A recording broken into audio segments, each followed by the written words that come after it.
Hi, good evening Babai's. ఎలా ఉన్నారు?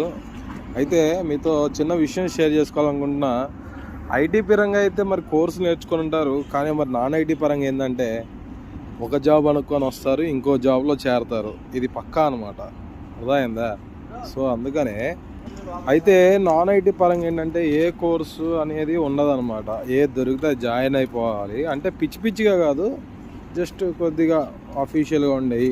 Like waiter, store keeper, ఇంకా సేల్స్, డెలివరీ బాయ్స్, ఏవైనా చేసుకోవచ్చు అనమాట. వీటిలో మంచి ఎర్నింగ్సే ఉంటాయి.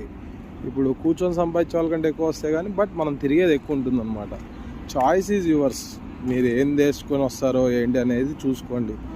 నాన్ ఐటీలో కూడా మీరు ఒక కోర్స్, దేంట్లో అయినా అవనివ్వండి, ఒక కోర్స్ అనేది వచ్చి ఉండాలి పక్కాగా. ఒకటి గుర్తుంచుకోండి, అది వెల్డింగ్ అవ్వనండి, దొడ్లు కడగడం అయినా అవ్వనండి, ఊడవడం రాండి, పర్ఫెక్ట్గా ఉంటే ప్రతి దానికి ప్రపంచంలో జాబ్ ఉంటుంది. ఓకే, సో ఈ విధంగా మీరు నేర్చుకొని ఇక్కడికి వస్తారనుకుంటున్నా. ముందరగా అయితే ఇక్కడికి వచ్చి నేర్చుకోవద్దు, అంతా నేర్చుకుని రండి. Okay, thank you friends. మరో ఇన్ఫర్మేషన్తో ముందుకు వస్తా.